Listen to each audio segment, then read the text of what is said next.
Good afternoon, everyone, and welcome to our session, Managing Corruption-Related Risks in Public Spending During Emergencies, Mission Impossible. My name is Irem Roentgen. I'm the moderator of today's session. I've been a project manager in international development field for the past 8 years, 5 of it at Transparency International Secretariat in Berlin. And currently I'm working on a global program that is focusing on corruption risks during the COVID-19 pandemic in 11 countries. And before I introduce our esteemed speakers for today's session, I just want to set the scene a bit and give a bit of a context to today's session. We know that COVID-19 has exacerbated public resource spending and at the same time increasing the opportunities for abuse and of entrusted power, and also at the same time of abuse of public resources that are meant to go to the general public and those who are in most need. Especially under the, as we all know, most of the national governments have opted for states of emergency to address the public health emergency for especially the first 1.5 years. So with that context in mind, with this increased opportunity for abuse of power, increased opportunity for corruption, when we are talking about increased public spending, today's session wants to provide share solutions that are coming from civil society itself, that are developed from contextually very different countries, addressing the corruption risks and abuses emerging from this increased public resource spending, as we were saying, and emergency procurement, at the same time vaccine rollouts, among others, as part of the COVID-19 pandemic response. And the other objective of today is also to bring greater attention of the public, of the audience here and online, and also beyond the IACC here also, to explore new and innovative ideas and approaches and tools in the COVID-19 context, of course, with a view to build more resilient communities, to be better prepared for the future public emergencies and threats. And that will be through the examples and experiences which we will soon hear from Transparency International, 3 Transparency International chapters here from Lithuania, Russia, and Zimbabwe. And of course, bringing along also very different socio-political contexts. Without further ado, I'd like to introduce you to today's panelists. Perfect. So on the upmost left side, we have Ingrida Kalinauskienė, and she's the interim CEO at Transparency International Lithuania, and she also leads the Transparency School of Transparency International Lithuania.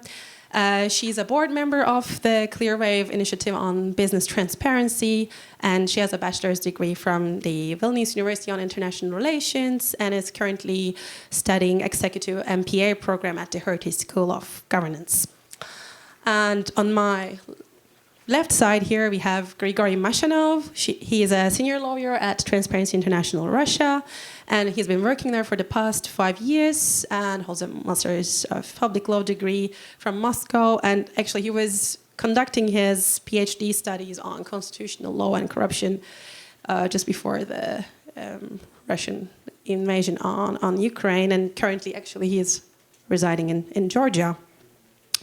And to my right side, I have Dakarayi Matanga. He is a senior research officer at Transparency International Zimbabwe, and he is also leading the organization's research and information unit, with bringing along 19 years of experience on private sector and international development, policy advocacy, and strategic communications. At the same time, also experience in academia. And holds a mass communications degree from Leicester University and master's degree from the University of Zimbabwe on international relations. Yes, so with that initial introduction, and before we go ahead with the moderated debate, we thought it would be beneficial for the audience here and online to hear a bit of the context from these 3 quite diverse countries, and therefore we will first hear from these three esteemed speakers here, and then we will go ahead with the moderated Q&A among the panelists, and then we hope to allocate the last 20 minutes for the questions from the audience. Just one remark that I have to make, because soon after, or right after this session, there will be the closing ceremony and there will be some security measures. Therefore, we really have to finish at 5 p.m. So if there are any questions unanswered after today's session, please do feel free to reach our speakers after the session. And also another note, please don't bring coats and big bags to the closing ceremony. That was the instruction we received from the organizers. All right, so maybe then we can first start with Ingrida to hear the Lithuanian story on corruption risks and during COVID-19. Thank you.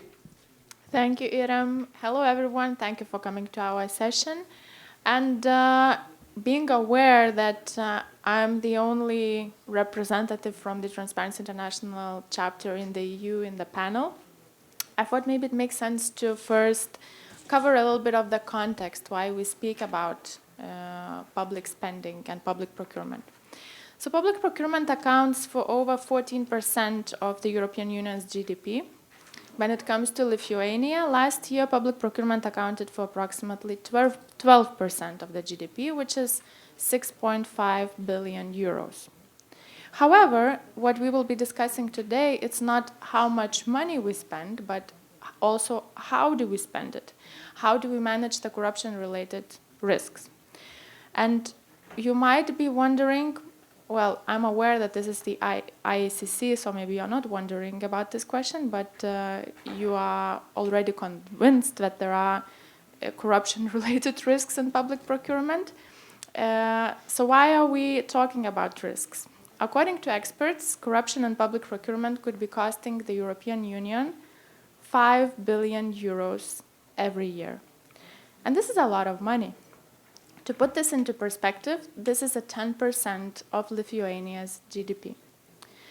And corruption thrives in emergency scenarios characterized by fast responses, lax checks and balances, and ongoing funding. So in this context, I would be happy to share one story from our experience in Lithuania, hoping that this could inspire some of the work that you are doing, maybe provide some food for thought, or I would be happy just to start a discussion after this session. So to start the story, I'm really a fan of the quote by Louis Brandeis, a justice of the US Supreme Court, who famously claimed that sunlight is said to be the best disinfectant. So this story that I'm about to share, it's about having more light on COVID-19 related procurement in Lithuania. As part of the joint initiative of Open Contracting Partnership and other 11 research teams from all over the world, we at TI Lithuania have been advocating for increased transparency and accountability around the public spending during the pandemic, as I understand that many of you did similar things or are interested in this. We used this opportunity to encourage our public procurement office to open COVID-19 procurement data in Lithuania, which they did.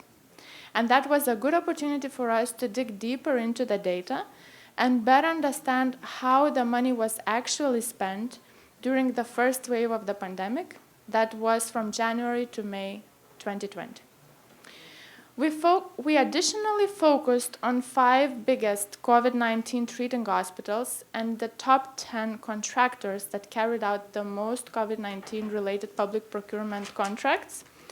And we aimed to find out more information by sending freedom of information requests to those authorities. Combining both the Public Procurement Office's data from the open data that they published and information that we received from the Freedom of Information request, this is what we found out. Total value of contracts made was more than 84 million euros. And this might sound simple now, but we should remember that this was the beginning of the pandemic. Many countries didn't know how much money was actually spent in relation to COVID-19 pandemic, which contractors received the most money, where they were from, have they provided similar services before, and so on. What we also saw is that most hospitals and institutions bought protective equipment and disinfectant fluids, medical equipment, as well as medicines and pharmaceutical products. 80% of the value of all concluded contracts went to 10 contractors. Fourth largest contractor has never been engaged in similar initiatives. In total, 144 of slightly more than 1,200 contracts were made with companies that have never been engaged in similar activities before. And most importantly, as a result of this initiative, a 10% increase in COVID-19 procurement transparency in Lithuania was noted due to contracts additionally provided to us. So to put it more concretely, 136 additional COVID-19 related public procurement contracts were submitted to Lithuania in response to us in response to requests for information, and the total value of those 136 contracts was close to 8 million euros. It's, to summarize this whole experience, what it showed that even with small amount of funding available, but having a narrow window of opportunity, it's possible to achieve concrete results and to set a standard that could help later on analyze the data even better, because the Public Procurement Office opened the data and they kept on updating it later on. And it's also really good to see that such initiatives are being recognized internationally, as Financial Times Intelligent Business Award nominated our Public Procurement Office in the Intelligent Contracting category. Looking back, there are some lessons learned, something to consider for those of you who are interested in similar initiatives or are dealing with similar issues. So one, it's important to declare all public procurement contracts and support received in open data format. And if it's an emergency, to think about establishing a shorter period for disclosure. Second, it's important to declare the status and completion of the contracts, as it was not possible to understand in which stage different contracts were. And third, it's important to ensure secure whistleblowing channels so that within institutions, people can report about possible misconduct or breaches of the law right on time so that they can be prevented. So this is the story from Lithuania, and I'm happy that we will be, and I'm sure that we will have more time to dig deeper, and I'm happy to answer the questions that you might have. I'm sharing it with the goal to show that at the right moment, with right approaches, it's possible to get the information and to find out about possible violations on time and not after 5 or 10 years after the pandemic.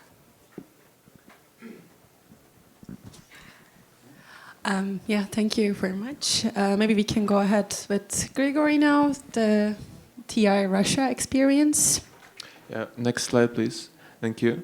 So you may be wondering, looking at me, so what positive or what interesting experience can I tell you from Russia, as you may consider is one of the most corrupt countries in the world, which it is, unfortunately. But I want to tell you that it hasn't been always like this, and Russia had a lot of prominent anti-corruption institutions. Like Russia was one of the first countries in the world to introduce the procurement system, which was heavily degraded by Russian authorities in the last 2 or 3 years. But this slide I want to to show in another time that international rankings, they do not always explain what is really happening in the country. So you may see that the graphics illustrate the Russian points in CPI, in Corruption Perceptions Index. And you know that small movements in CPI, like 1 or 2 points, they are not significant for the statistics. And you may see that nothing has significantly changed from 2019 to 2021. And moreover, if you look at the Corruption Risk Index, which is one of the attempts to substitute CPI, you will see that Russia is the 9th country in the world on the administrative transparency, according to the index. However, there had been significant changes actually in Russian procurement system and anti-corruption infrastructure, and they are all directly related to COVID-19. So I just want to give you an example in numbers that before COVID, less than 1% of Russian medicine for public facilities was procured via single bidding. It means bidding, then the consumer orders just makes a bid and initially shows a company to which the facility wants to make a contract, so there is no tender. And that was less than 1% before COVID. Well, today, this data is on the end of 2021, 30% of Russian medicine for Russian state facilities is bought via single bidding, and that's in the meantime that COVID was ended in Russia according to Russian authorities, but it made 30 times more to buy such medicines via single bidding, and they actually have a pandemic of single bidding in our procurement system. And I want to show this on our next examples. Next slide, please. So what we did in our ARBAC project, these are two things. First of all, during the pandemic, we established a community of journalists and activists and lawyers, which we called Raven. This is a Russian antivirus emergency network, and we assisted journalists and regional activists to discover the cases of corruption and procurement. We taught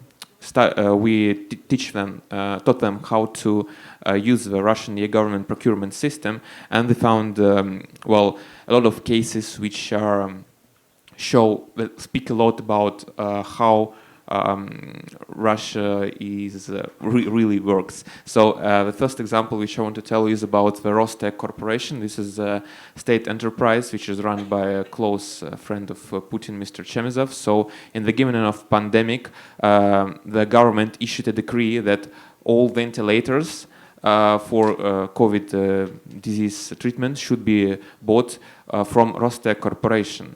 It was declared all facilities, governmental facilities, were obliged to have a single bidding with this corporation, state corporation. And they declared that they have Russian ventilators, but in fact we discovered that 90% of these ventilators is made in China. And moreover, later, it was discovered that these ventilators went on fire and people died, and no one was accountable for this. And a lot of money were spent on such ventilators, but no one was held accountable. Another example is, it's I think sort of more positive. It's in one of the Russian region in Republic of Dagestan. We discovered a procurement of ventilators, and the Ministry of Healthcare of Dagestan bought these ventilators from a real estate company. Well, that was according to the company's register. This company didn't have any experience in medicine. Actually, according to records, it had only one employee, and its capital was about $100, but it provided a lot of ventilators for the Dagestan hospitals. And we filed a complaint about this to the investigative committee and anti-monopoly committee, and nothing happened then. It was more than a year ago, but just 2 days ago before this session, I learned that the prosecutor office has put the Minister of Healthcare of Dagestan, who signed these contracts, into a federal watch list.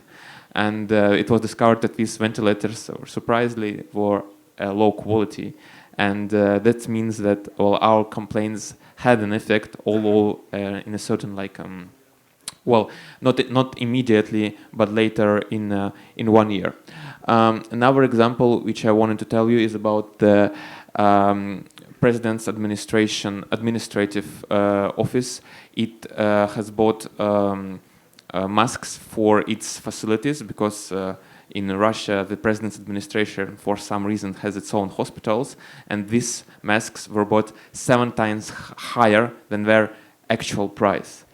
And another example, which I want to tell you, was about the cooperation with our foreign colleagues.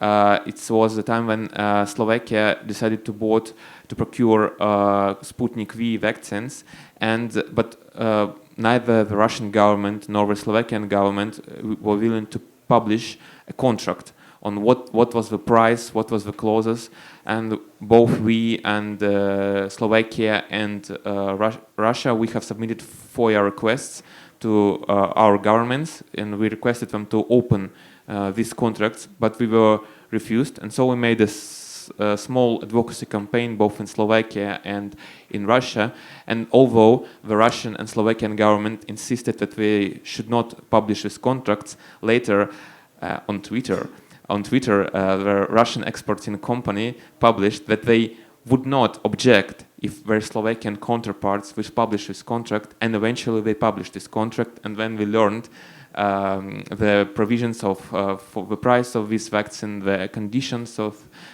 this vaccine supplied to Slovakia, and that is also, I think, sort of example that how advocacy could actually help in to make this procurement more transparent. So I want to sum up. I want to say that eventually we have studied 140 contracts, and it was hard for us to find irregularities in this contract for the reason that single bidding was allowed for any procurement related to COVID-19, and that meant that what violation could you actually find if you are officially not obliged to have a tender? So the Russian government actually allowed corruption, and so if we're speaking about these 140 contracts, these are the biggest contracts. We found violations only in the 15 of them, and this was a sum of $15 million, which of course maybe not a big sum for Russia, but it is still what we have found just discovering this amount of contracts, and we filed the complaints, and only on 5 of them the investigation had been commenced, and only 2 of them unfortunately led to the cancellation of contracts. And that is because of although we had quite a good anti-monopoly service in Russia, but it also considers its own risks. And unfortunately, in some regions, the local beneficiaries, local kleptocrats were so strong that even this federal service cannot do anything about them, because they know even if they try to cancel this procurement, they will go to court, and the court will cancel the anti-monopoly service action. And so I want to say that the main output or impact that they have, of course, because of course the situation with procurement become worse in Russia than it was like 3 years ago. But the good thing that they have built a community of journalists who have more capacity of investigating procurement violations. And I want to say more because in the whole world, the COVID-19 and emergency have ended, but in Russia they are becoming more and more. So like if we say that before COVID about 20% of all Russian procurements were conducted with a single bidding, with direct contracting, now they're about 60%. And it's unfortunately becoming worse and worse.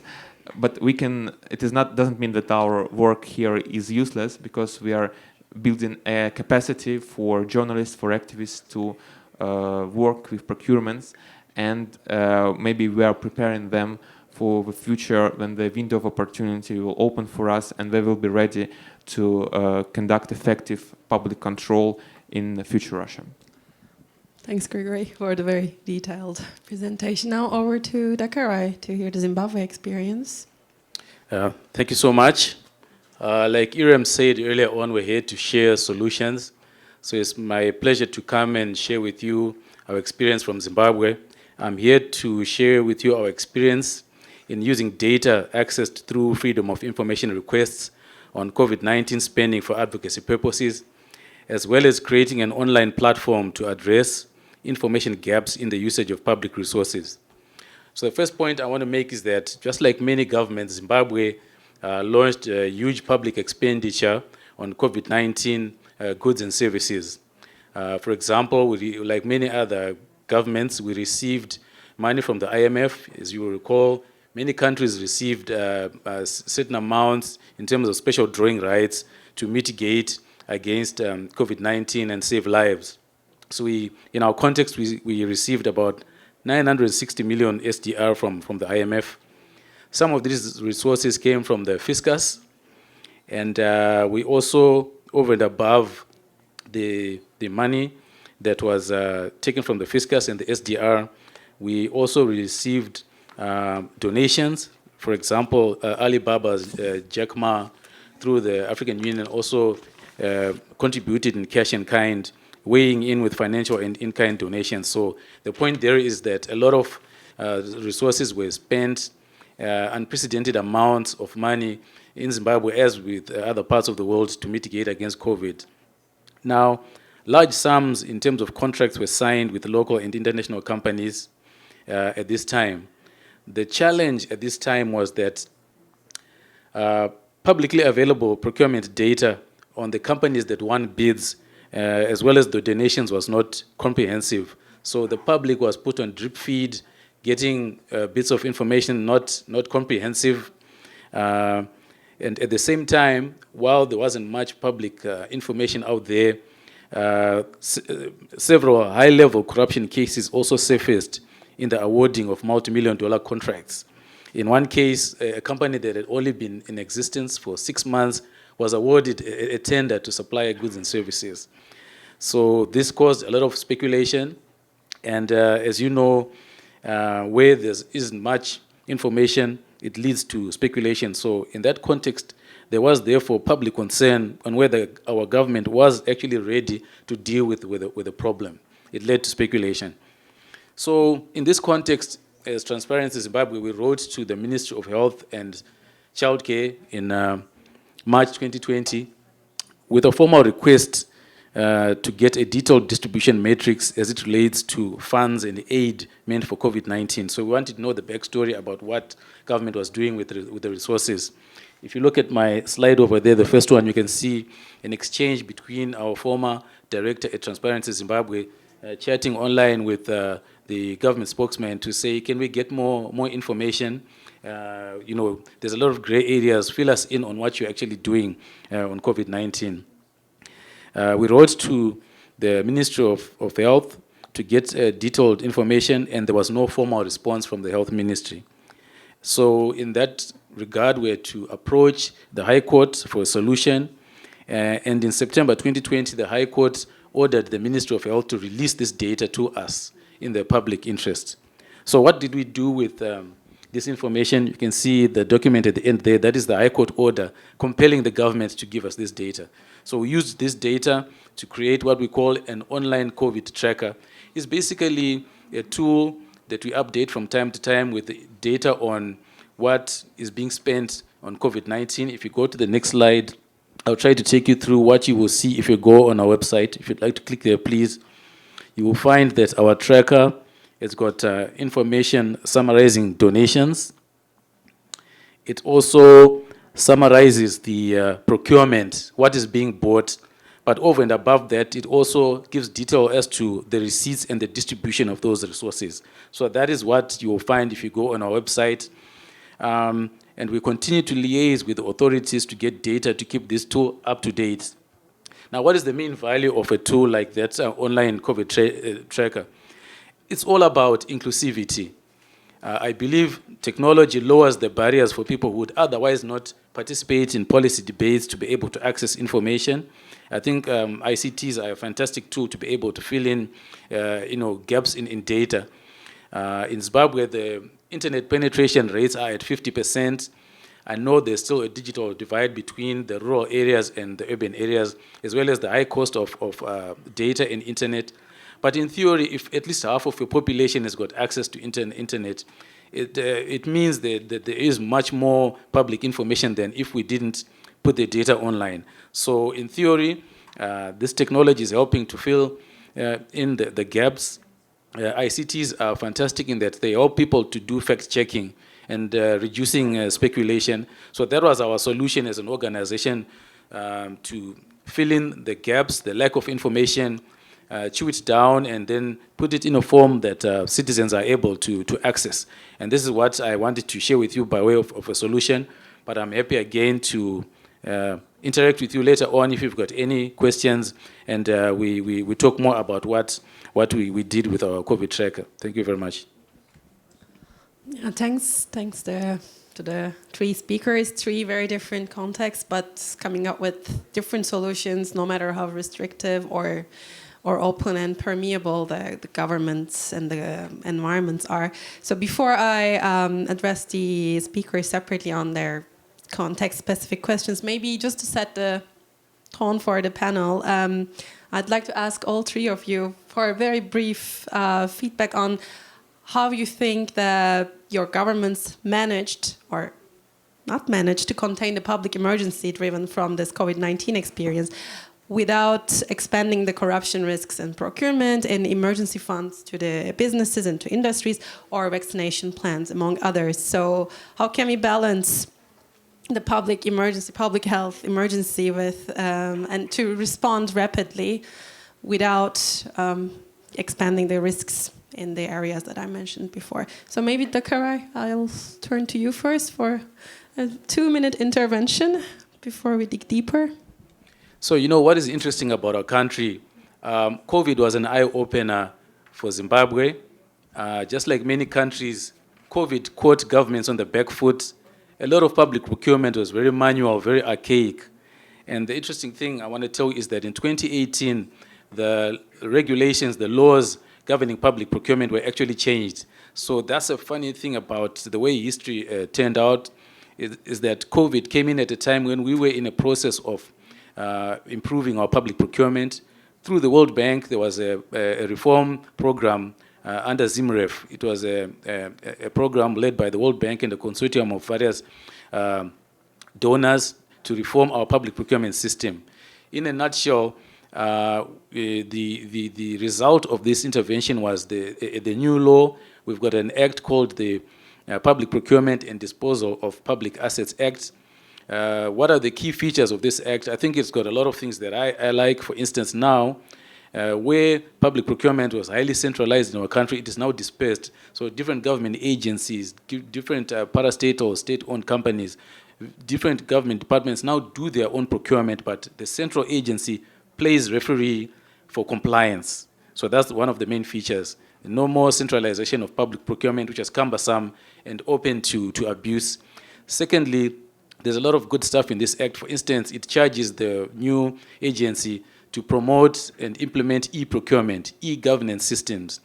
So as you will appreciate, manual systems of procurement have got very high risk of interference in the process. But if everything is online in terms of the notification of the tenders, the submission of documents, the awarding of tenders and so forth, there's very little scope for people to interfere with it. And I think this is one of the innovations that is on board. So I think it's sort of pushed our government to now see the value of this new system. I believe there's now a sense of urgency. The only challenge is that we don't have all the resources at this time to put this e-procurement online. But I think there are baby steps. There has been significant progress made. Right now, the government is concentrating on what they're calling e-learning, because it's one thing putting this system on your computers and starting to use it. It's another having people understand how to use it. And it's not something that you just do overnight. It's in stages. So I actually think that COVID-19 was sort of like a kick up the backside for our government to realize the value. And as a civic organization, we're really pushing for this e-procurement system to be fired up very soon. Thank you. Ingrida, do you want to give just a 2-minute Yes, sure. response as well? So I think that in many countries, the COVID-19 pandemic was a stress test to our public sector, to healthcare institutions, and it revealed different results in different places. So if we were to take Lithuania, I think it was a very good step forward by the Public Procurement Office to react on time and to add a specific tag so that we are able to find all the COVID-19 related procurement and to analyze them and to focus on the real-time data as opposed to backtracking it after a long period of time. And then the fact that they reviewed and improved the quality of the data, that was also a step forward.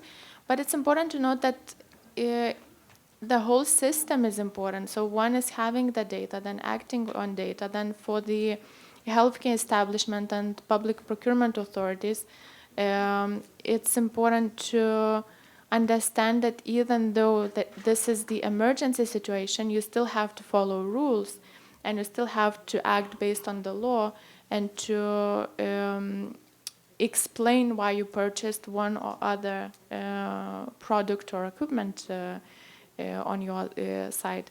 And then it comes also to enforcement, law enforcement institutions, how to act on those cases and what to do next. So I would say that it's a whole system, and the public emergencies such as COVID-19 pandemic had a good opportunity to test that system in place.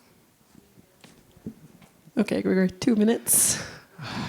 Well, of course, Russian government have completely failed its COVID fight. I would think if COVID would came to Russia like 10 years before, we would manage much better. At least we would have much more whistleblowers because people wouldn't be afraid to report to us. But actually, during this, like, say, COVID period, we received only one complaint on our hotline from a medicine worker because our doctors and nurses were afraid to report, and this is not because like such a low number of complaints, not because of everything was so smooth or great, but because people were afraid to report on corruption. For example,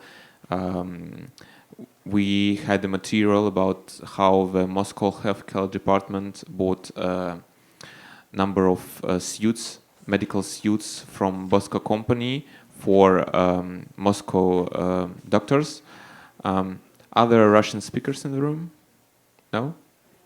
Okay, so okay, on one person. Okay, we had like a very catchy title. Unfortunately, on one people. Well, I think you will understand that they had "Умри, Броска в костюмах Боско," and that meant you may die beautiful in the Bosco costumes, and that was because these costumes were very unsuitable for doctors. It was very hot. They were made of synthetics, and the people were literally feeling very bad, but no one reported about this to journalists. Journalists the first one who discovered this procurement on the procurement portal, and then they began trying to find doctors who will be willing to tell about this experience, and only after that we made a material about that.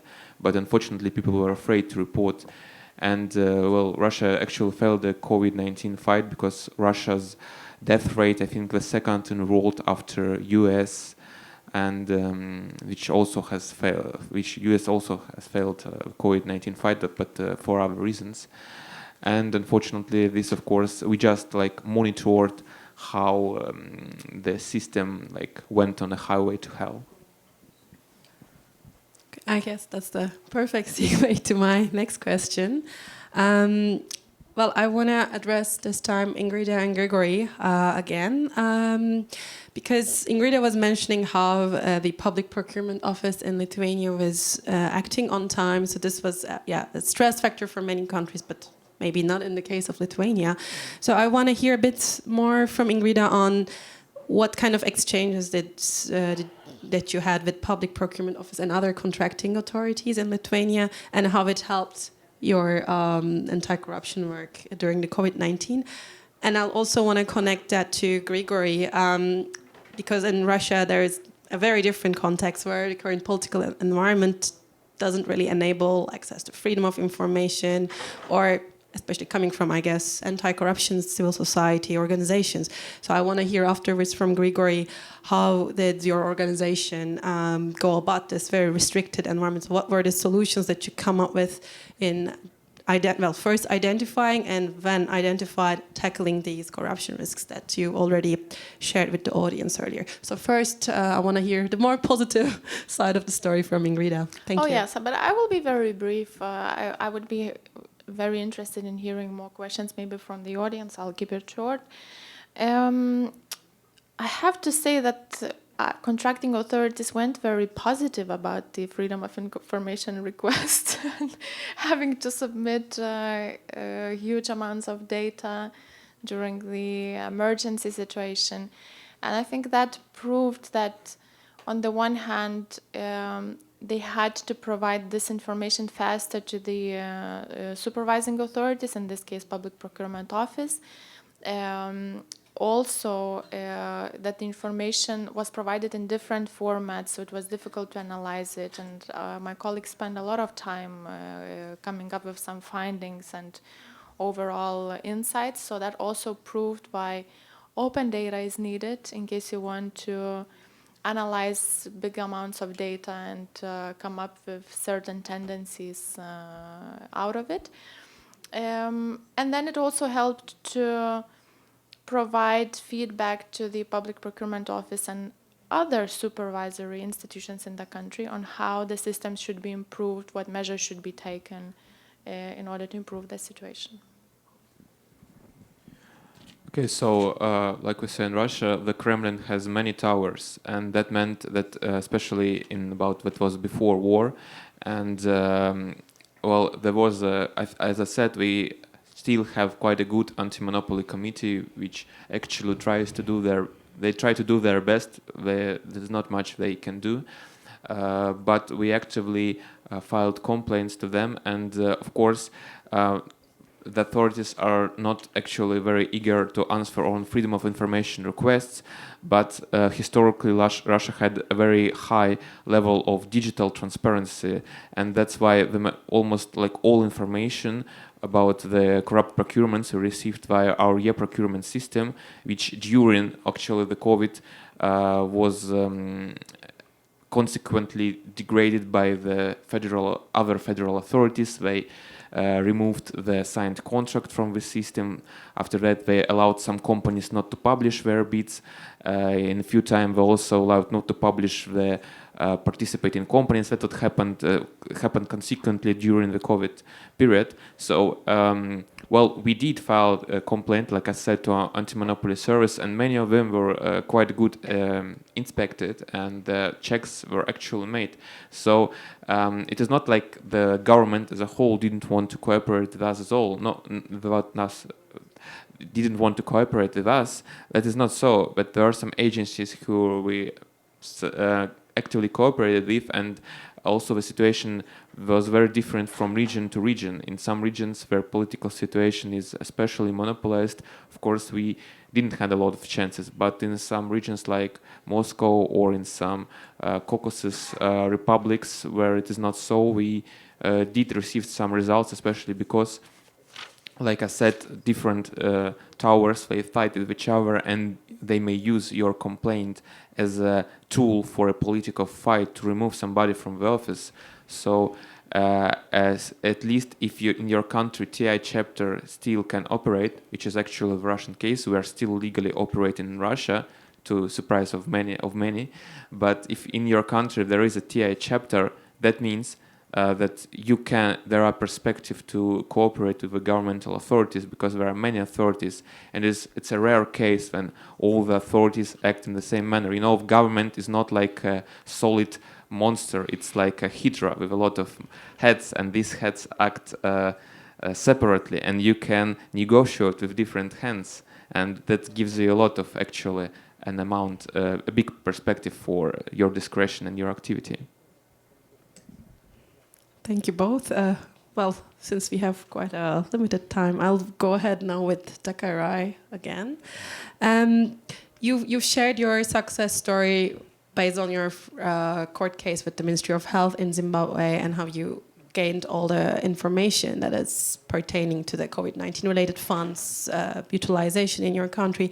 So I want to hear from you what role you think, based on this information that you acquired, what role can evidence-based third-party tracking and this tracker that we just saw a few minutes ago. How can these tools help us, help civil society and other public interest organizations in tackling and preventing corruption, especially in an emergency context? I think the long and short of it is that civil society can help to fill a gap in the lack of access to information. Data shared by government is often incomplete, fragmented, like I said before, and it takes time to be released.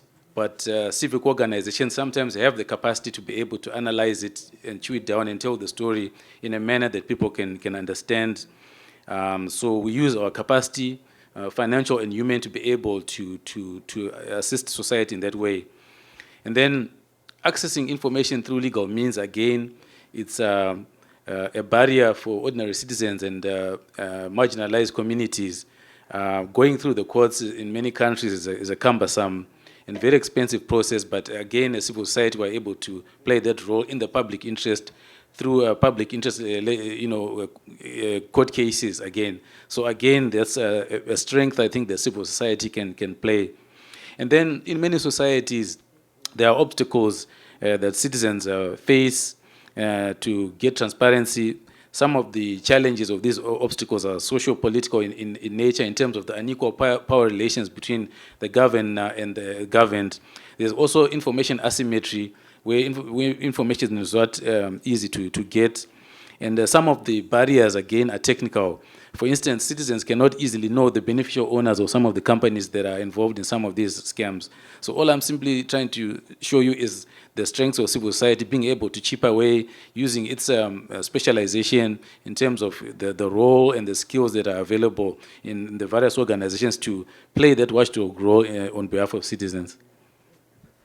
And maybe you can tell us a bit more about what this tracker and the data that you have been tracking and sharing online. What did this evidence-based third-party tracking help in your exchanges with the public authorities? You have this engagement with the parliament and other authorities. How did this language, this data help you? So the relationship between civil society and government in many countries is uneasy, but I think what we got out of that was increased trust. We were probably viewed as retrogressive at the beginning, but I think now the authorities view us as being progressive and really acting in the public interest. So I believe there's an increase in trust with the authorities. I must also add that our organization has signed various memoranda with various institutions involved in this issue. We've got an agreement with Parliament to cooperate. We've got an agreement with the Anti-Corruption Agency, the public prosecutor, and so forth. And we leverage these relationships to be able to continue the conversation on transparent public procurement. And I must also add that our country has got an anti-corruption strategy in the spirit of the UNCAC, which envisages a situation where multiple stakeholders cooperate on a common national strategy to fight corruption. And I'm glad to say that we serve on some of the key committees where driving this agenda. So we are trying to use our position responsibly in the public interest to be able to push for transparency and accountability in public procurement. Right. Maybe before I yield the floor to Ingrida, just maybe because you've been working on other methods at TI Zimbabwe in terms of engaging with the wider society, and apart from the tracker, maybe just in 2 or 3 sentences, what other tools do you think civil society can use in their engagement and identifying the corruption risks and responding to? What other tools do you have? Sure. So in our toolkit, we do policy analysis and advice to government. Just to give you an idea of the kind of things we are pushing through this analysis and these position papers, we are pushing for open and transparent beneficial ownership so that the companies that are involved in public procurement are known. There is legislation in our country governing the beneficial ownership. So we are pushing for this kind of information to be put in the public. So that's one thing we push for. I've already talked about the e-procurement. Of course, we've got a position on that. We want government to accelerate and deepen adoption of e-procurement. But also, lastly, we are pushing for whistleblower protection. I don't see that e-government will work well, if whistleblowers that want to report on corruption cannot be protected. In this regard, I'm glad to report that in the last 2 weeks, the President, in his State of the Nation address, announced that he would like to see the whistleblower protection introduced in the current session of Parliament. So I think there are some things moving at different tracks in the right direction. So we'll continue to push with our white papers and also facilitate more dialogue on this issue. Oh, some positive news coming from Zimbabwe. Now I want to go back to Ingrida. I want to hear a bit more about how did your activities during the COVID-19 pandemic and the lessons learned that you earlier shared with us during your presentation, how did they contribute to the activities in the next stage when it comes to the distribution of the COVID-19 emergency funds? So after the pandemic, we have this historic intervention by the European Union, which is called EU Recovery and Resilience Facility, RRF, about which I guess many of you have heard already. And it's close to 700 billion euros in loans and grants that member states will be accessing. So as Lithuania is part of the EU, the Open Spending EU coalition, and what we are doing now is we are implementing a pilot initiative in 11 countries, including Lithuania, trying to understand two things: what information on the use of these funds is published and how. And why is this important? When we are speaking about distribution of such huge amounts of funds and between different countries, it's important to understand if we're using the same standards and can we actually see who receives these funds and how the risks are being managed. So also at TI Lithuania, we believe that our initiatives have to be sustainable, and we very often look for standards that we can set so that they can be implemented and that later on we can also compare if we are moving forward or backwards, is the situation improving or not. So this is the standard that we, together with other coalition members, are setting, and we hope that this would help countries implement better measures on disclosing the information, and would also encourage other EU member states to join this initiative and to start publishing information as well. Thanks, Ingrida. So maybe there will be some colleagues from the... we'll get to the questions later, but I'm sure we will hear more from the audience about this EU initiative and their experiences. Now I want to go to Grigory this time. And you talked about the case of Sputnik V with Slovakia and procurement being most of it single bidding, especially in the COVID-19 context. So we've heard about that. But I want to hear... And you're of course, investigative journalists and activists network that you shared with us earlier. I want to hear from you in this very limited space that you have right now, and of course now there's a war on Ukraine on top. How do you go? What are your methods of informing public about these corruption risks, or when you conduct your investigations and research, how do you inform the public about them to make sure as many people are heard? And what do you foresee as change in the mid to long term with these interventions? Well, initially, so why we tried to build this community of journalists, because our own channels of communications of TR Russia, of course, were not as big as like many Russian media. And well, actually, before the war started, we had a quite vibrant media space in Russia, because we had a major communication tool in Russia for media is Telegram, but also we had unblocked Facebook, Instagram, and we have a very popular social network VKontakte. So, and we were, like I said, we used popular regional media, which, for example, were popular in Siberia, in Urals, in Central Russia, and that's why we worked together with the journalists. So we wanted both. We wanted to teach them how to investigate such things, and we wanted to promote the materials we together made via their channels. And that was how we reached the audience. And I think that the summary of our the summary views of our materials, there were like hundred thousands of viewers. I think this is quite a good number. So we did reach out our audience. So it was not, like I said, because I'm more speaking, of course, about the situation before war. And like I said, the media environment was much more free than now, because many of the media with which we were working during the COVID times, they were shut down in March and April, and journalists have left Russia. And that situation right now is quite different from the one which were even a year ago. So, but still there are channels which you can use to uncensored channel which Russian authorities do not control, like Telegram and YouTube. These are channels which you can promote your ideas and materials to the general public. It is still possible. Well, this is not. Russia is still not literally like far away from China in the way of censorship in the internet. I mean. Okay, that's some reassuring remarks. My next question: we've been talking about e-procurement, and the case from Russia is quite different from Zimbabwe. For example, in Russia, as Grigory was sharing, they were one of the first, if not the first country to launch e-public procurement system, whereas in Zimbabwe, the Transparency International chapter there has been campaigning for e-procurement to be available to reduce human errors as much as possible. So despite the different stages of the development of this e-procurement system, corruption is quite high and prevalent in these both countries. So I want to ask the two speakers here why this is the case, despite availability or lack of availability of the digital tools. So what do you think, Dakarayi?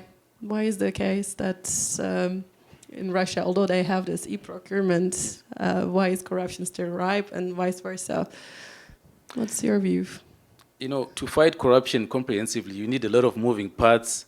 I've already said that we don't have whistleblower protection, for instance, which is essential. So as I say, it's one thing having e-procurement on your systems, but if people feel unsafe to go and see what is happening, I think the e-procurement is like standing on one leg. So e-procurement is about reorienting entire systems, the ethics of the people involved, the institutions, the systems. There's a lot that needs to be done, and a lot needs to be done, even legislation and so forth. So earlier on I said we're at baby steps, because I know that it's an entire reform program and it takes years, to the extent that our public procurement regulator is only just at e-learning, just to get people reoriented. So it's a lot that needs to be done, and I think the fact that government has worked with the World Bank on this is a signal of intent, but we are also impatient for transparency to be done as of yesterday as a civic group. So all we can do, I think, is to keep pushing so that the commitment stays on track.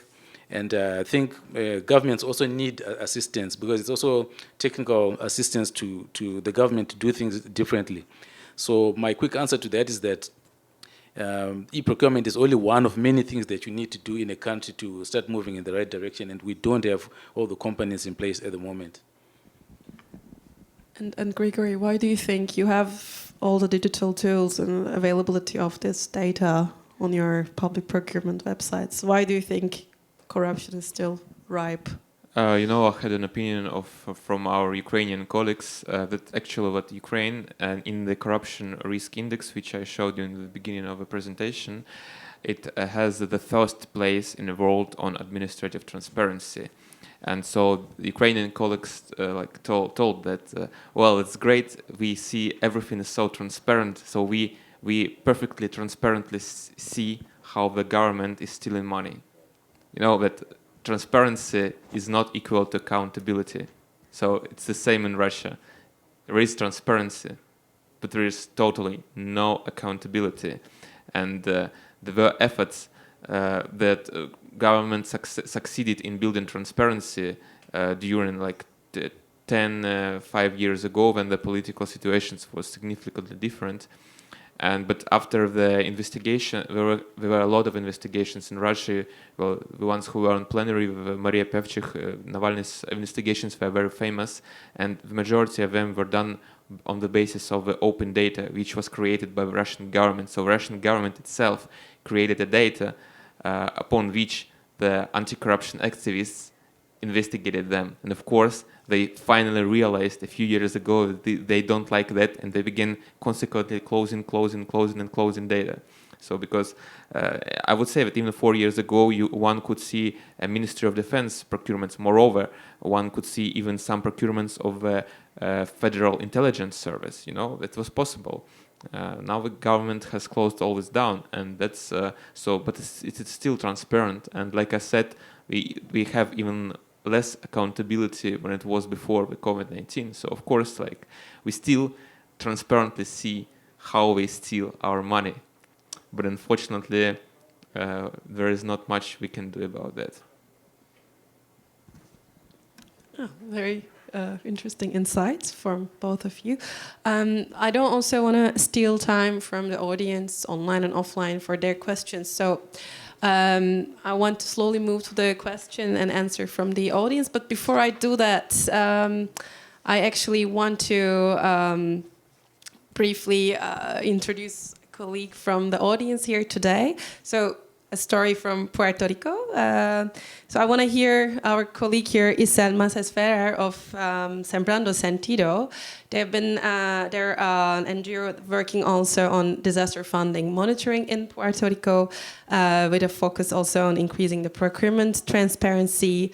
And we've been talking about COVID-19 procurement and the risks and corruption cases, but there in Puerto Rico, they've had several emergencies prior to COVID-19, and they've been in a state of emergency for the past couple of years. So, and we've been thinking about future-looking solutions and inspirations for civil society and beyond.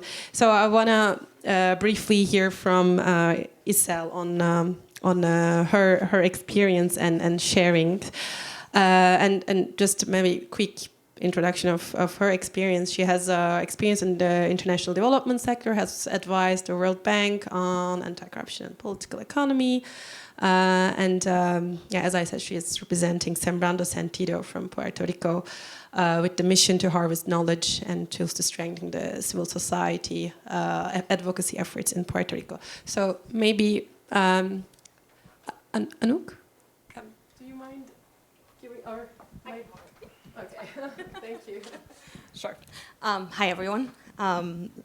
Thank you so much for the opportunity to listen to these experiences. They're very inspiring and also very admirable. So thank you for the work that you do. Like Irem said, Sembrando Sentido is a civic empowerment and anti-corruption organization that got started in 2020, but with the recognition that a promising post-disaster recovery effort needed transparent, efficient, accountable, and fair use of public resources. And unfortunately, Puerto Rico sits in among the highest risk areas for climate crisis, or within the upcoming climate crisis that we're already feeling. And since 2017, we've seen over 5 emergencies take place, right? One after the other, if not at the same time. It all started with Hurricane Maria, which a lot of people have heard some about, and that cost the island over $100 billion in damages and cost us over 4,000 lives, as well as almost destroyed our infrastructure. Unfortunately, even though emergency is the new normal, we have not seen an actual proactive, transparent, and accountable process take place within the government as to how they're using funding and responding, but also recovery funding for Puerto Rico. And so what we've done is really worked towards, like many of our colleagues here, towards making government data truly open, and then identifying and raising awareness around governance challenges and solutions, and building power in our communities, so that we can actually move to a system that makes sense and that is prepared for the new normal, because the climate crisis is here to stay. And so just to give you a sense of what we've done, very similar to our colleagues as well, we've started by assessing and understanding the legal and institutional structures that lead to, or that basically manage and create the stage for how to use funding, especially emergency and disaster recovery funding. And we've quickly identified that like similarly, like the Russian case, over 70% of our procurement is actually single bidding procurement at this stage, and based on last year's data, which is the first time that the government actually collects this data altogether. So this gives us a sense of where we're at. There's very little information.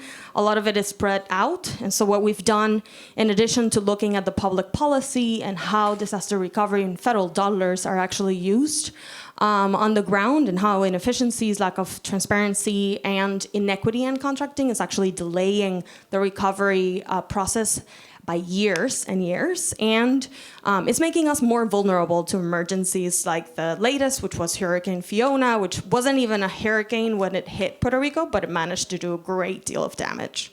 The other thing that we've done is build what we called Contratos en Ley, which is an open contracting platform that centralizes different portals that have information on contracting or contractors.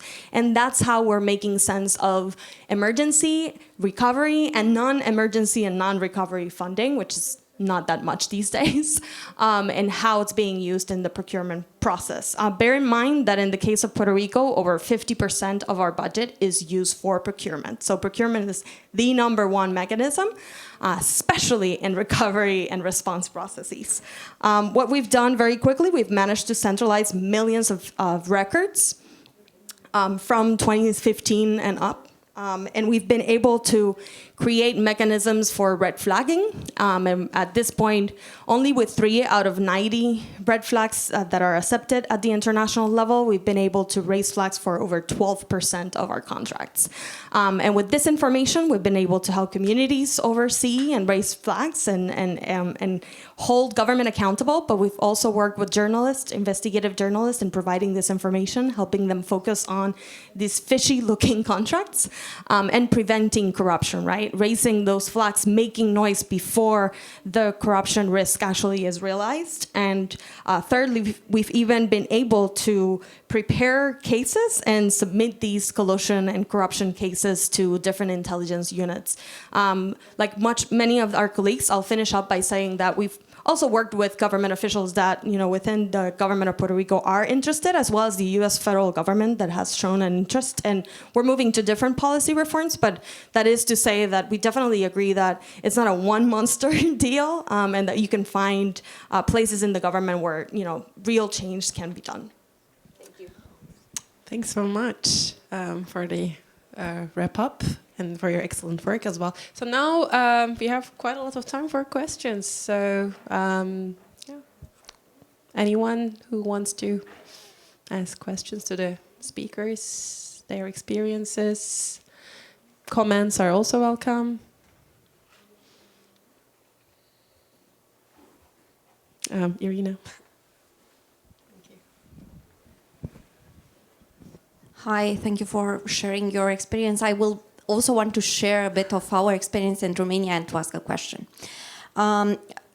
After the first waves of the pandemic in Romania in 2021, we conducted a research in Romania and in collaboration with the Government Transparency Institute, looking at the risk of corruption in procurement. We used a tool that the Government Transparency Institute developed, that it's the Procurement Corruption Index, made up of over 20 indicators of corruption risk.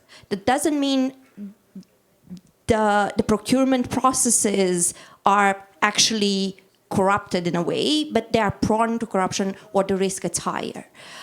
This goes from single bidding, where it may be nothing wrong, just that companies are not interested in that particular contract because maybe the government framed it in a way that it's not attractive for the businesses and only one company is interested. But it also may be that the framework of the contract was made in a way that was tailored to the company. the indicators also show not only how the process it's organized, like the time allowed for developing the bids and so on, but also who the companies are. If they are offshore companies, if they have been established in the last year, I think, from the procurement, so they are very new, and then obviously the corruption risk is higher. But none of these indicators says exactly that corruption exists. It says that the risk of corruption is higher. What we found out is that, as expected, for a crisis moment, at the moment the pandemic appeared in March 2020, that was when Europe entered in the crisis moment, the corruption index for procurement rised extremely high. And we expected that this will happen especially for medical equipment or equipment that it's related to the pandemic. What we find it out is that this rise in the corruption risk index for procurement actually spilled off to other procurements. The first is that not only the procurement that were directly related to fighting the pandemic, but many others, the general procurement, have been affected by the same, or not the same, but a similar risk raise in for the corruption risk index. The second point is that after the moment of the initial crisis, we expected somehow the system to come back to a sort of balance level. It didn't. The rise in the risk got prolonged. And this is our experience. So my first or most important takeout from this is that the pandemic generated a long-term and extended effect on procurement. It actually raised the risk, not only for what was related to fighting the crisis, but also to other procurement. My question for you is, how do you think we should proceed in actually monitoring the contracts? Because, as I said, not all the contracts with a high corruption risk level are actually corrupted contracts. And I think our experience in Romania says also that if we don't trust the system at all, then we are in a negative feedback loop where we don't trust the system, only the corrupted companies participate to procurement, so we have a total nightmare. We need to also increase somehow the trust in the system and show that if there is a risk, we can monitor it to a certain level, so that not everything that shows as being corrupt, can be risky, but it's not necessarily a corruption case. How can we monitor this in a way that makes sense? We use integrity pacts in Romania, but the capacity to do integrity pacts for all the procurements that look like risky, it's pretty low. So what other instruments do you have in mind? Thank you.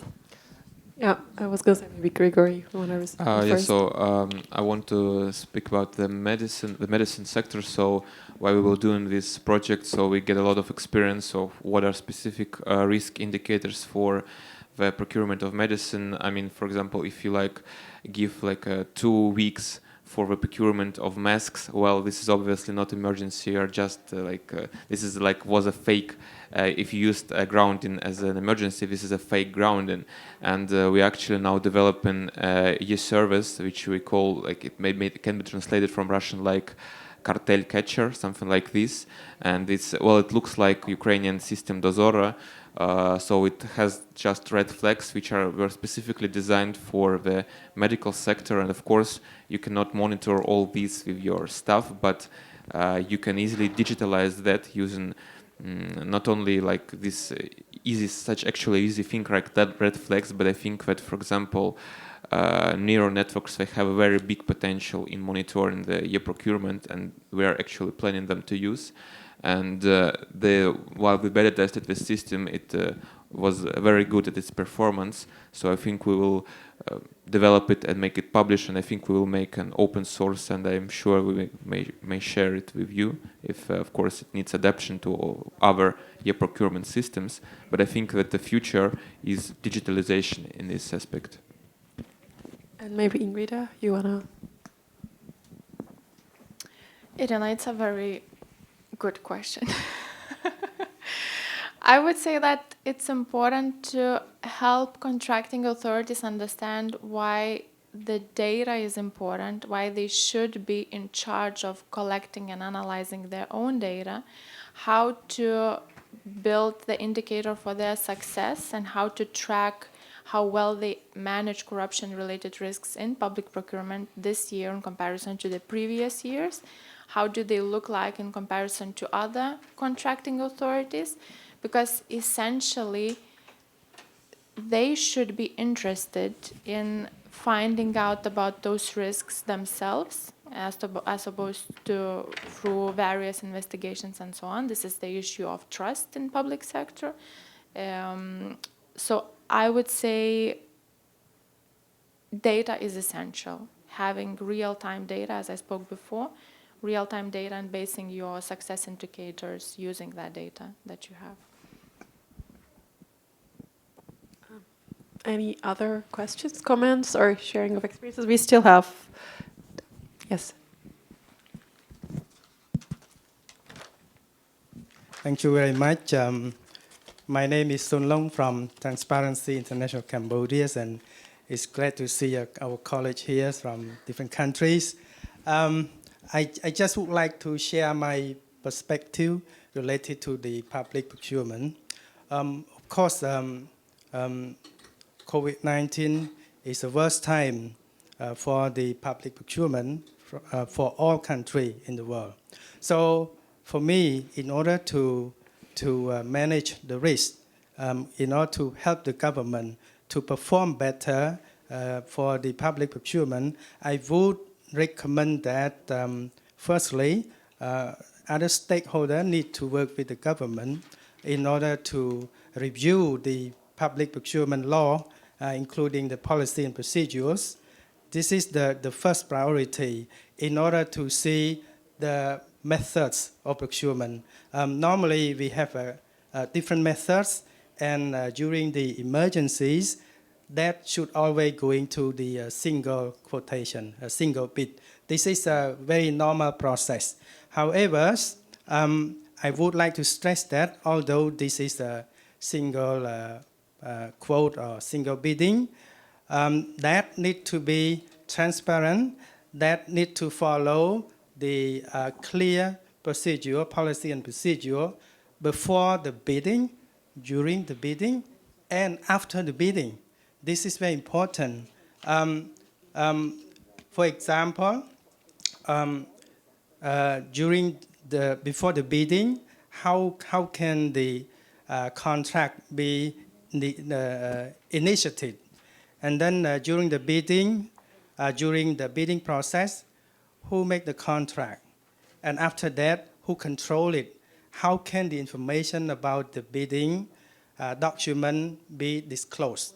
And that should be disclosed in the websites or wherever possible that other stakeholders can access. So all of this, we need to do the intervention in the procurement law, in the policies and procedures. And of course, allowing the whistleblower to complain, to do a complaint, including the media, as our colleague from Zimbabwe also mentioned. This is very crucial in the procurement. So I would like to conclude that we all together need to find way to work or to push or to work with the government to do a reform. Firstly, going through the law and policy and procedure. Thank you. Thank you very much. Maybe we can do you want to comment on it quickly? Yes. Okay. Any reactions from maybe Grigory? Yes, no, on the- hi. Maybe I can follow up and then we can take those two questions because I think I will juxtaposition myself to my honorable colleague of TI Cambodia because I think it's a very good point. But I come from a country that actually has spent a lot of time on public procurement and a country where public procurement, the law on public procurement is the most frequently changed law. And it never kind of seems to get it right? And because it never seems to get it right, people who implement public procurement always live in the unknown. They always catch up. And there's always this knowledge asymmetry. So here's a crazy idea.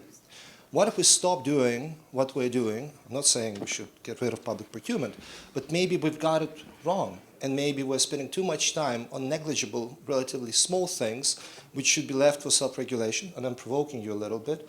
But instead focus on larger public procurement bids. So infrastructure, projects which really have a huge potential to be abused and often are, have a huge level of knowledge asymmetry and often remain untouched because we focus on the easy gimmies and lower hanging fruit, which we need to show for since we're always being demanded result. So I'm asking you in terms of this theory of change shift, right, which is very difficult, but maybe you've already discussed it because I apologize I came a bit late and it would be overly pretentious of me to assume that you haven't. So thank you so much. Thanks for the thought-provoking change in theory. Maybe anyone wants to react? Dakarayi, you wanted to go ahead. You know, that's really interesting. I think what I'm getting from what he's saying is let's focus on the big fish. So maybe just as a reminder to the room, there is a global discussion, a global compact to stop this issue of secrecy because shelf companies are being set up, and I think this is where we can start to deal with the big fish. There needs to be a global compact, I think, in civil society in all jurisdictions to end the secrecy. And then I think we can start to chip away at what you are saying, that let's start with the bigger contracts that make more damage to economies and societies. Sergius, you'll be surprised, but in Russia we have 3 procurement laws. One is for public bodies, one is for state enterprises, and one for defense sector. Don't be surprised about Russia. So the first law, which is for state bodies, it was adopted 10 years ago, and it was I just checked it. It was amended 95 times. So it was like one amendment per month, and so. And so, yeah, I don't think there is a legal specialist in Russia who knows all the rules, but the same is for procurement officers, and this makes extremely busy monitoring the procurements because you may file a complaint on the all reduction of the law, but the anti-monopoly committee answers you that this provision was deactivated like 2 days ago, and that's so it makes this regulatory framework makes extremely busy. So, but like I said, it is not. But it's not in such a country as Russia when you lack opportunity to genuinely cooperate with governmental bodies. It is not always about like receiving a formal satisfaction from the governmental authorities, but also about awareness raising the capacity of the society. And like I said, we are not expecting that this cartel capture will significantly reduce the level of corruption in medicine in Russia, but it will. I hope it will significantly increase the capacity of the journalists to investigate such procurements, because this instrument will make everything much easier, and this is even more important than an amendment per month. To reflect on the question about infrastructure procurement, what I would really like to see is having this reflection internally in the country on how successful are we in having public procurement for big infrastructure projects or for complicated IT system procurements and so on. Because what we see in practice is that those processes take ages. After all, once they implement it, they don't really reflect the initial need that was set up. we are not fully satisfied with the quality that we get, and they are so extremely complicated to track that we, being in the European Union, we cannot even replicate some of the initiatives that I've seen in the South America of citizens monitoring such procurements, because it's just crazily complicated. And Irina will be agreeing with me after the Integrity Pacts initiative that we've been implementing together. So what I would really like to see is that internally in the countries having this reflection on how those processes can be managed and what kind of approach should be taken in order to have a high quality result in the end of the day and to ensure that the money was spent in a proper manner. Thanks to all three of you, and thanks, Sergei, for the triggering question. Maybe we can entertain one last question from the audience or comment. Or do you have anything on the online? Nothing on the online, okay. Is there any other final comment, question? No pressure. Francois. Just wanted to say one word. I was very interested in the distinction between transparency and accountability. That transparency does not imply accountability, and it implies accountability when we are able to win the battle of the public opinion, when we are able to partner with journalists, with media, provided that there is sufficient media freedom, and provided that the public opinion is interested in our issues and in integrity, which is another condition. So, yeah, but thank you very much for all those insights. Well, I want to tell you that I always like to give an example of Singapore. Of course, this is a country of exception, but Singapore also has a very high level of transparency, and it does not. I don't think that the Singapore government is anyhow accountable to its citizens, but it has a very high level of internal accountability, and that's why Singapore, I think, now has the first or the second place in the world in the CPI, and that's of course an exception, but it means that sometimes you can have, so it's always obligatory to have an accountability in order to have a low level of corruption, but this accountability, at least there is a one exception, that then this accountability is not referred to the citizen. Okay, maybe one last call for action. I know it's very typical from all these panel discussions, but I want to hear from each of the speakers one key takeaway, one key ask, if they could share with the audience here and beyond at the IACC. One thing that should be done in improving public procurement transparency and accountability. So, Dakarayi, and of course for future pandemic and emergency preparedness. I guess all I can say, just listening to all the country examples, and I don't want to sound like a doomsdayer, but more crises are going to happen. I think Isa nailed it when she talked about the climate crisis, and that's one of the major factors. More tropical diseases are going to come out, droughts and all these things where money has to be spent. So all I can say coming out of this meeting is to emphasize the urgency for something to be done. Because listening to Cambodia, Romania, we all have the same challenge and resources are going to be wasted. So I think if we can couch a single-minded message around the urgency of something to be done, I think I would be much, much happier.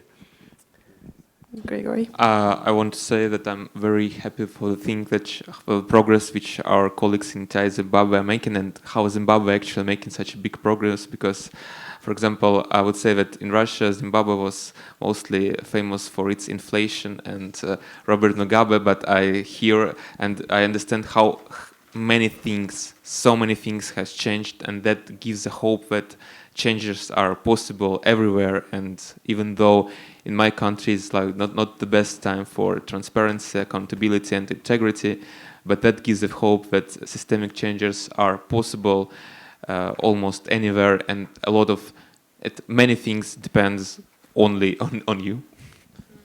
Ingrida? I mean, we started this panel focusing on the view of public policy, public advocacy organizations. So I would like to finish with the quote directed to those who are working in this field and trying to figure out what they can achieve with limited resources that we have and with short windows of opportunity. So there is a Lithuanian saying that geriau žvirblis rankoj negu briedis girioj, and the translation is coming because there's only one other person who understands Lithuanian in this room. It basically means that it's better, a bird in a hand is better than a moose in the woods. So I would recommend to set concrete, measurable, and achievable goals, and to have small wins that you want to achieve going towards the bigger goal that you set for yourself. And I wish you all the best in doing that. Thank you, everyone. So I guess the ultimate message is that there is hope. No matter which country context you come from, there is always hope. There is always room for opportunities, to building communities, developing tools, monitoring the public spending. So we all have our share and part. Thank you, everyone, for joining. And please, maybe you can vote on Menti. That would be great for our own feedback of the session. Thank you, and please then from here go to the plenary for the closing ceremony without big bags and yes, with badges. Make sure to bring your badges to the closing ceremony. Thank you.